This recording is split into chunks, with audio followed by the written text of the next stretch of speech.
নমস্কার বন্ধুরা, আমাদের চ্যানেলের আরও একটি নতুন ভিডিওতে তোমাদের সকলকে স্বাগত জানাই। আজ আরও একটি প্রাচীন মন্দিরের সন্ধানে আমি চলে এসেছি জিরাটে।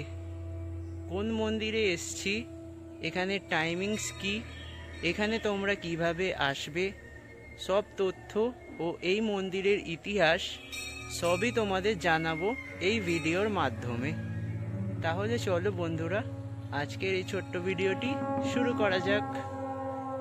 বন্ধুরা, আজ আমাদের গন্তব্যস্থল জিরাটের সিদ্ধেশ্বরী কালী মন্দির।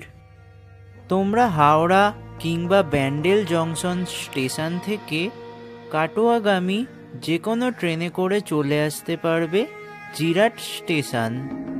হাওড়া স্টেশন থেকে জিরাট আসতে তোমাদের সময় লাগবে মোটামুটি 1.5 ঘন্টা। জিরাট স্টেশনের 1 নম্বর প্ল্যাটফর্ম থেকে বেরোলেই তোমরা পেয়ে যাবে অটো কিংবা টোটো। যে কোনো একটি অটো কিংবা টোটোয় তোমরা চলে আসতে পারবে জিরাট সিদ্ধেশ্বরী কালী মন্দিরে। টোটোয় করে মাত্র 10-12 মিনিটের মধ্যেই আমরা পৌঁছে গেলাম জিরাটের সিদ্ধেশ্বরী কালী মন্দিরে।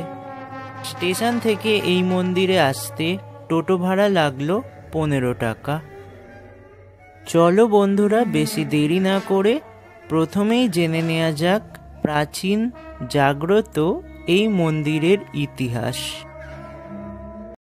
1000 বছর আগে জিরাটের নাম ছিল মোহাম্মদপুর।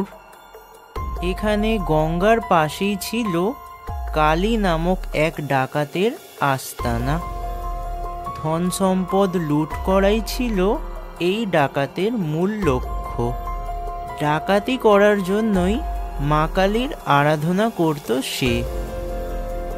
তবে কালের নিয়মে জঙ্গলে ঘেরা এই এলাকা ডাকাত শূন্য হয়ে গেলে বন্ধ হয়ে যায় কালী পুজো। এরপর ঘটে আরেক কাহিনী। গঙ্গা নদীর পূর্ব পাড়ে নদিয়া, সেখান থেকে এক ব্যক্তি গঙ্গায় ঝাঁপ দিয়েছিলেন, কিন্তু ভাগ্যক্রমে তিনি বেঁচে যান। ভেসে চলে আসেন জিরাটের গঙ্গার পশ্চিম পাড়ে। কথিত আছে এরপরই দেবী তাকে স্বপ্নাদেশ দেন মন্দির প্রতিস্থাপন করে পুজো করার জন্য। মুখোপাধ্যায় ব্রাহ্মণ এই ব্যক্তি ওখানে বসবাস শুরু করে সিদ্ধেশ্বরী রূপে মা কালীর পুজো শুরু করেন। বংশ পরম্পরায় তারা মুখোপাধ্যায় হলেও মা কালীর পুজোর অধিকারী ছিলেন বলে তারা অধিকারী পদবি গ্রহণ করেন। আজও সেই অধিকারী পরিবারের বংশধররাই পুজো করে আসছেন মন্দিরে। কালী পুজোর দিন ব্যাংকের লকার থেকে গয়না বের করে দেবীকে পরানো হয়। এই সময় মন্দিরে থাকে বন্দুকধারী পাহারা। কিছু বছর অন্তর দেবীর অঙ্গরাগ হয়, তবে প্রাচীন মূল কাঠামোটি আজও অক্ষত রয়েছে। এখানে পঞ্চমুণ্ডির আসনের ওপর দেবীর অধিষ্ঠান। পুজো হয় তন্ত্রমতে। বলি প্রথার প্রচলন রয়েছে শুধুমাত্র মানত পুজোর ক্ষেত্রে।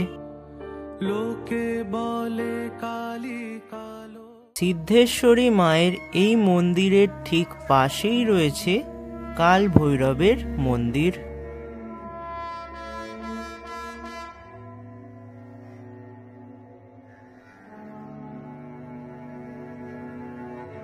বাংলার আটচালা স্থাপত্য শৈলীতে নির্মিত টেরাকোটা এই কাল ভৈরব মন্দিরটির বয়সও প্রায় 600 বছর।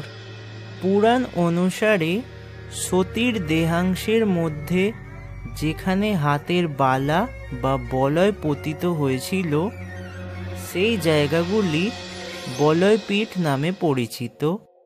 অনেকে মনে করেন সেই সমস্ত স্থানগুলির মধ্যে একটি অন্যতম হল জিরাটের এই সিদ্ধেশ্বরী মন্দির।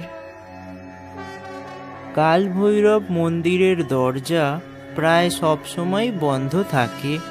কাল ভৈরবের দর্শন পেতে হলে মন্দিরের পেছনের একটি জানলা থেকে তোমরা দর্শন পেতে পারো।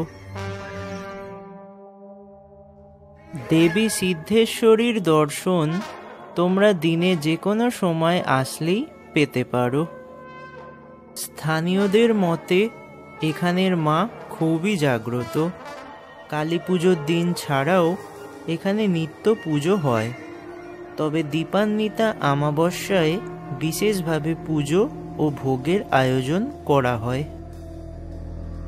এই মন্দির প্রাঙ্গণ স্টেশন চত্বর থেকে অনেকটাই ভেতরে শান্ত নিরিবিলি পরিবেশে অবস্থিত। শহর কলকাতার অনেক মন্দির তো তোমরা দর্শন করেছো, তবে একদিনের ছুটিতে কোলাহলহীন শান্ত নিরিবিলি গ্রাম্য পরিবেশে অবস্থিত জিরাটের এই সিদ্ধেশ্বরী কালী মন্দিরে এসে দেখো, তোমাদেরও খুব ভালো লাগবে। বন্ধুরা, আশা করছি আমাদের আজকের এই ছোট্ট ভিডিওটি তোমাদের ভালো লেগেছে। ভিডিওটি ভালো লাগলে লাইক করবে, শেয়ার করবে এবং আমাদের চ্যানেলে যদি নতুন হয়ে থাকো এবং আমাদের কন্টেন্ট যদি তোমাদের ভালো লাগে তাহলে প্লিজ আমাদের চ্যানেলটি সাবস্ক্রাইব করে নেবে।